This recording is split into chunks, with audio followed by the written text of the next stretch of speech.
You are holding one of the most underestimated coins in British history, and you probably have no idea what you actually have. A tiny bronze disc, barely 20 millimeters across, minted over a century ago, that once bought a loaf of bread across the British Empire. But right now, in auction rooms from London to New York, specific dates and hidden varieties of the United Kingdom George V One Farthing, struck between 1911 and 1925, are commanding prices that defy every expectation. Before you throw another old coin into a tin, stay right here on CoinFlix, because what I'm about to show you could completely change how you look at your collection. The George V One Farthing is one of Britain's most historically charged small coins. First struck in 1911, the year King George V fully ascended to power, this bronze coin carried a bare-headed portrait of the king, sculpted by the brilliant Bertram Mackennal, on the obverse, and the iconic seated figure of Britannia on the reverse. Britannia sits proud, gripping her trident, her shield carrying the cross of St. George. This coin passed through the hands of soldiers heading to the Western Front, fishmongers in Victorian market squares, and factory workers during 2 world wars. It was worth 1/4 of a penny, 1/960th of a pound. And today, the right example is worth more than most people earn in a week. Here is the secret that most collectors never learn. In 1915 and again in 1918, the Royal Mint made a covert, deliberate decision that permanently altered the appearance of certain farthings, and created one of the most sought-after varieties in British numismatics. The bronze farthing was dangerously close in size to the gold half-sovereign. Street traders, pub landlords, and market vendors were being deceived in the chaos of wartime Britain. So the Royal Mint quietly instructed their engravers to artificially darken the dies, giving those farthings a deep, almost blackened surface finish. The goal was to visually separate bronze from gold. What they accidentally created was a deliberate die-state rarity that collectors now hunt obsessively across the globe. Now here is where it gets extraordinary, the die varieties that make this series electric. On the 1911 farthing, engravers produced 2 distinct portrait styles, the hollow neck, where King George's neckline visibly curves inward, and the flat neck, where the profile is smooth and straight. These were not accidental mint errors, they were unintentional die pair differences, created because multiple working dies were in simultaneous use with no standardization of portrait depth. Then in 1914 and 1915, another split tore the series apart, the legendary TT close and TT spaced varieties. On the obverse legend, George's V Day GR, Brit, OMN, REX, look at the 2 T's in the word Brit. On the close variety, they almost touch. On the spaced variety, there is clear daylight between them. The 1915 TD close is terrifyingly rare in top grade, because it was also the deliberately darkened version, and virtually none survived uncirculated. That collision of intentional darkening and unintentional die variety makes it a double rarity that serious collectors chase for years. Let's talk survival odds, because this is the real engine of value. The 1913 farthing had the lowest standard mintage in the entire series, just 4,184,000 struck. Sounds like plenty until you compare it to the 1917 issue, 21,435,000 coins. But raw mintage is only half the picture. These coins circulated through 2 world wars and mass copper scrap drives, where millions were melted down for the war effort. The coins that survived in near mint, uncirculated condition, still blazing with original red mint luster, are vanishingly rare. Then there is the 1924 specimen farthing, a special presentation quality strike produced for the Royal Mint's own archives. NGC's population data lists only 2 known examples in specimen grade in the entire world. 2. This is not a coin you find at a boot sale. This is a numismatic ghost, bronze and history fused into something that barely exists.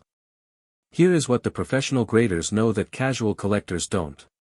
George V farthings are evaluated in 3 surface categories that change value dramatically. RD, full original red, means the coin has never oxidized and still carries copper fire, just as the day it left the die. RB, red-brown, means partial original luster with some toning. BN, brown, means fully toned, all original luster gone. A 1924 farthing in MS65 RD PCGS is in a completely different universe from the same coin in fine grade. When PCGS and NGC graders examine these coins, they focus on die flow lines, contact marks, luster quality, and strike sharpness, particularly on Britannia's trident tines and the fine hair detail above King George's ear. A weakly struck coin can lose 2 full grades in seconds. And here is the insider edge, always buy certified. A PCGS or NGC slabbed key variety in this series commands a premium that raw, ungraded examples simply cannot touch at auction. Here is exactly how to find these coins before anyone else does. Attack old British family coin collections first, especially anything assembled before 1971, the year Britain went decimal and pre-decimal coins vanished from circulation overnight. Raid dealer bargain bins, not the display cases. Varieties are routinely mislabeled as standard dates and underpriced by dealers who haven't studied Freeman's Guide.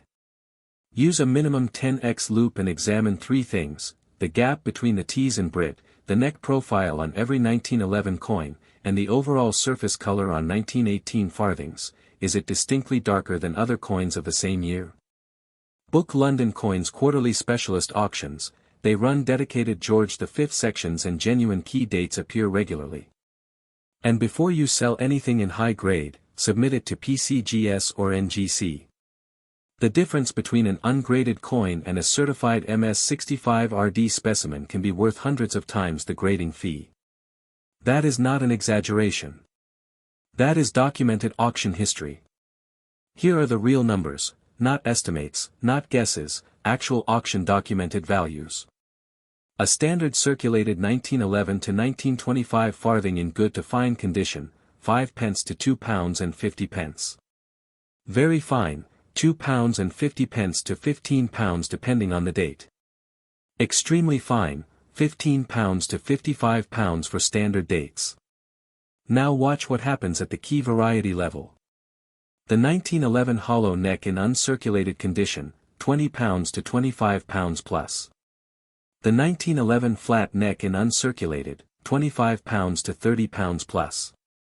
The 1915, TD close, that deliberately darkened, doubly rare die variety, in uncirculated condition, £180 and beyond. The 1918 darkened variety in top grade, £25 to £50 plus.